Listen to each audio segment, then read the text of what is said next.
I'm here with Kirk from CPMS. He recently wrote a great article about the Keystone XL project, which will be in the upcoming CPMS newsletter. So Kirk, thanks so much for being here. Pleasure to be here. So the Keystone XL project is to be built by TransCanada Corporation. It's to be completed in late 2013 or possibly early 2014. I've written down here that the pipeline would stretch 1,897 kilometers all the way from northern Alberta down to Nebraska. Oh, that's correct. The idea behind the Keystone XL project is to alleviate what has become a huge backlog of oil in Alberta from the oil sands. And because of this backlog, currently they're experiencing very large discounts on their oils, in the area of $30 for West Edmonton Select versus West Texas Intermediate. Now, because of the nature of the oils that are generated from the oil sands being obviously heavier, requiring more refining, they're always going to receive less. But a $30 discount is well beyond this level, and a lot of that is due to transportation costs and just a lack of capacity to get it down south. And I know when we were talking earlier, you said you had some concerns specifically about the regulatory limbo. Well, currently Keystone XL is more or less held up in the regulatory process, namely with the presidential elections coming up. No one wants to be seen to be angering any environmental groups or anything like that, which have raised some very vocal concerns at the national level. So basically, while both candidates have expressed their support for the project, we can expect very little to be done until after the November elections. Okay, so you're under the opinion that the U.S. Republicans and Democrats are behind this project. What about the Canadian government? The Canadian side is also on board, obviously. They've been very loud proponents of the oil sands and getting our production down to the southern refineries. They've obviously sent ambassadors, and there's been a huge amount of media on this. So we can expect them to continue support. In addition, there's also support from the Alberta government and the federal government monetarily in the form of tax subsidies, infrastructure development, which I've seen estimates ranging from about $1 billion to $3 billion in support. Obviously, that's going to help the industry, and it's a very positive sign for investors.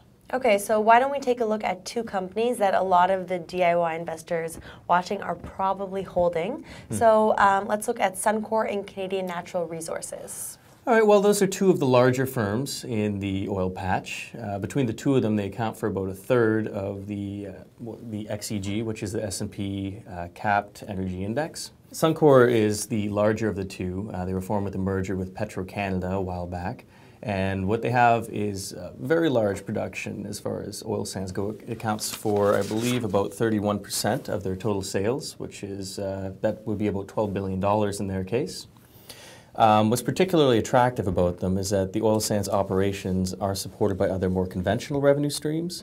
With the price of crude kind of jumping around all over the place of late, hitting as low as 79 back in June and back to 87 in early July, diversified production may help to support the organization in the event of a prolonged price slump. This is particularly important because oil sands can often have a much higher break-even price, which can often be in the $80 to $90 range.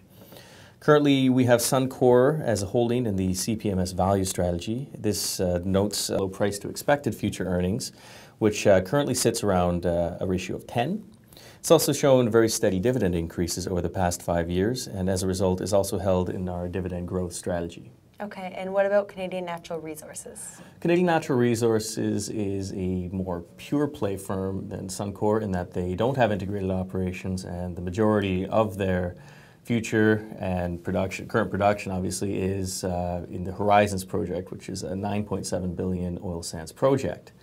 A lot of the future of the company will basically depend on how well they perform on this, on Horizons.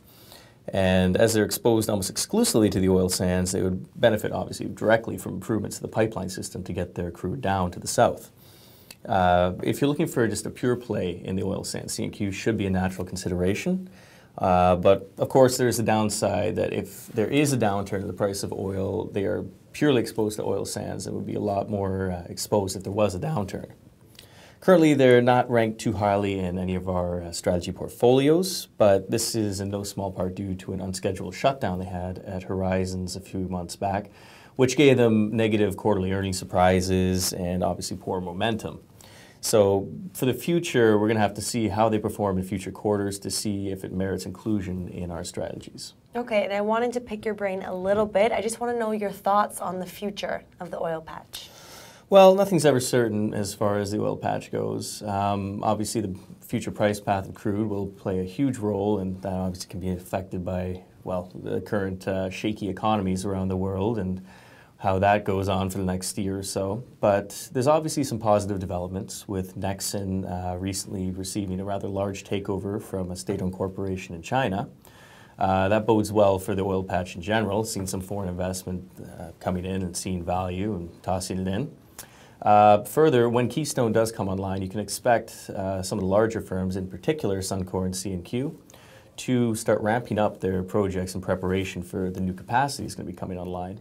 So personally, I think there's a lot of positive signs out there, and it should be a consideration for an investor going forward. Great. Thanks so much, Kirk. You're welcome.